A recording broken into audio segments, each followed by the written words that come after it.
Mike Bohn joined now by Gregory Rodrigues, who headlines a UFC event for the first time on Saturday against Cannonier, UFC Fight Night 251. Gregory, I know it's still very early in fight week, but how does it feel so far to be a main event for the first time? Oh man, that feel amazing, bro. Like the hard part is over. The whole camp was very hard, but yes, man, the hard work will pay off. So they're worth it. So I'm here in my fight week, and I love it. The 5 weeks, so I get up much more focused and on this fight and especially in this one, like my first main event inside the UFC. I'm so excited. I'm really happy for this opportunity to face Jerry Cannonier, a legend in the UFC, in the middleweight division. Top like was on top for a long time, fight for the belt. So yeah, man, that's what I'm looking for. That's the fight I want, and a couple more days we'll be there. Yeah, and you made your UFC debut about 4.5 years ago now. Did it take longer than you thought it would to get to spots like this, being a main event against a former title challenger, or do you think the pace of your career has been as it should be, basically? Man, I believe the pace was amazing. Vicente is ready. So Vicente Luque cameo. What's up, yeah, Vicente? I think the pace was amazing. I just was remember uh, my first, when I made my debut in the UFC.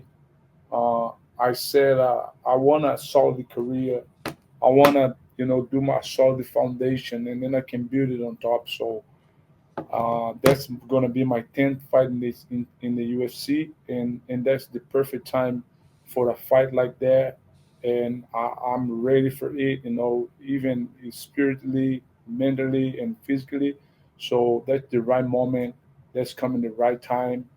And yeah, man, I'm excited and I just, was making sure I'm 100% ready, and I am. And you have, we just saw Vicente walk into the room. You have such an amazing team around you with so many experienced guys. How much have you been able to lean on them to, I guess, know what to expect out of a 5-round fight, the added media attention, just everything that comes with a big opportunity like this? Yeah, I mean, like I said, I'm enjoying, every moment in this fight week, and have those guys by my side. Even Vicente and Gilbert is gonna arrive tonight. I have Henry Hoofit and DJ Navarro, my boxing coach. Man, I have everything I need. So sometimes when I think about too much, and I talk with Vicente, and always he has something to tell me, to keep in my place, and his experience for sure, man, contributing with me a lot. So yeah, man, I think God gave me everything I needed to be able to do what I'm gonna do this Saturday, and for this great opportunity. What do you just make of Jared Cannonier at this point in his career, right? Like, we always know he's going to show up in really good shape. He's got a lot of main event experience. They say power is the last thing to go, but oldest guy in the rankings right now and on a 2-fight losing skid, and he's never lost 3 in a row. So do you expect him to be extra dangerous, extra motivated with his back against the wall? What are you expecting out of him in this fight? Man, I prepare myself to the best of Jared Cannonier. That's what I expected. I expect the toughest guy I know, and if he come like less than that, it's over for him. So yeah, man, I know, I know the kind of opponent I'm gonna facing, and I'm ready for it. And that's what the kind of fight I want. I want to. I'm not want to test myself because I don't need it, because I know who I am, and I just want to put myself in that position because that's what I'm looking for. I'm looking to be a champion in that division. My ultimate goal is the belt, and he's the kind of the fight gonna put me in that position. So yeah, man, I'm excited, and I can't wait for the moment. Do you look at him as being on a decline at all, or do you just look at the past 2 fights and say Nasruddin Imavov and Kyle Baralho are both really good, and maybe he would have lost to them even in his prime? Yeah, but both is really good, man. Both. Either Imavov and Bohalo. I trained with Imavov last year, couple months last year. He's a very good fighter, and man, if you see the division, the middleweight division is changed. The generations change. Hmm. All good guys. Both we talking about. So a lot of like middleweight fights happen in this month.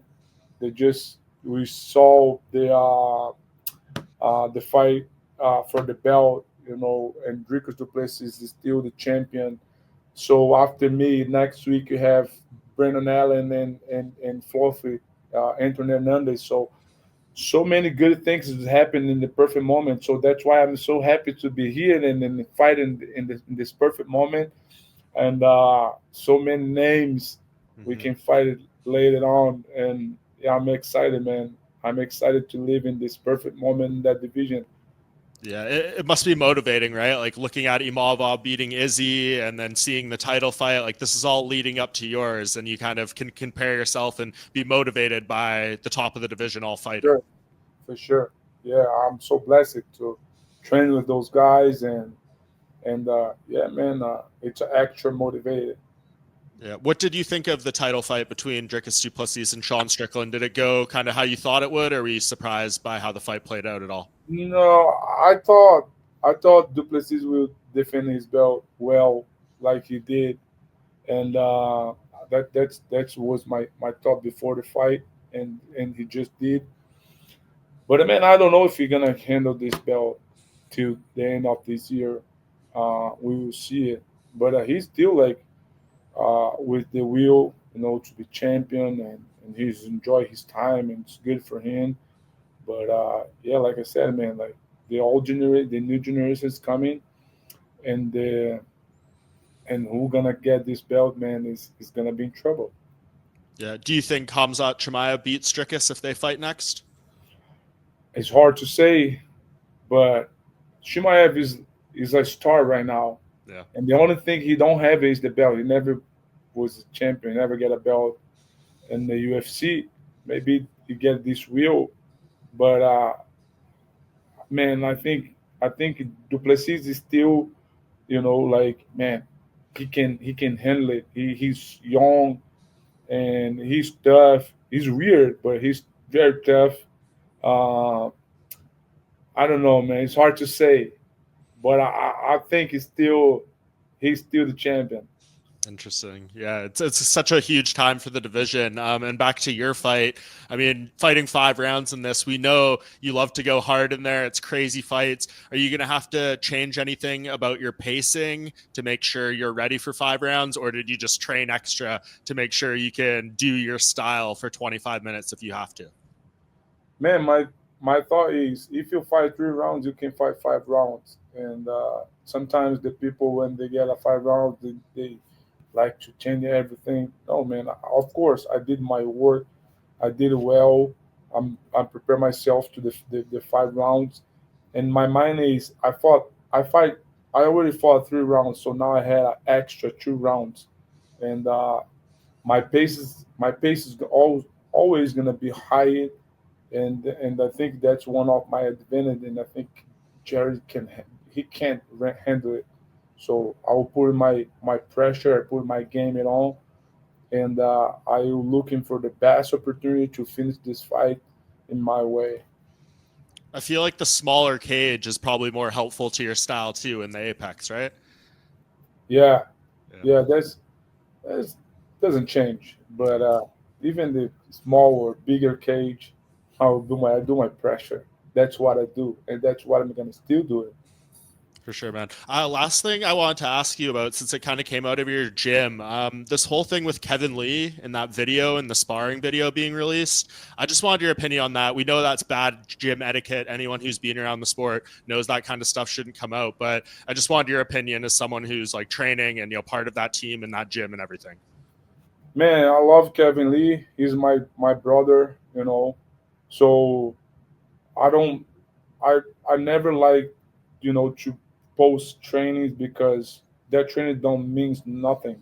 Hmm. That anything can happen in training. I can get dropped in the training for sure, Anyone can do that. You're gonna keep it filming and post it. Mhm. Unfortunately, that guy posted the video and everybody started doing blah blah blah. But Kevin Lee is a beast. He's my guy. I didn't like it what that happened, the way that happened, and but that doesn't change who he is. You know, like uh, he's still there, train hard, and we're gonna support him for sure. Yeah. Is that something after that happened? Like, did the team talk at all? And like, we can't let this kind of stuff happen ever again. Yeah, man. Like I think Henry Hoof is one of the best training, the best coaches I ever had in my life, and he can handle with the problem like that with the best way, and that's why he did. You know, with all the coaches and the training partners. So yeah, we fine. We're gonna be fine. For sure. And just last thing, what's your ideal way to win this fight? Like, are you trying to make a statement here? I think we all think Hamzat's going to be next for the belt, but after that, it's Baralho and Imavov. Like, do you feel like you can win in a way that makes people talk about you above them?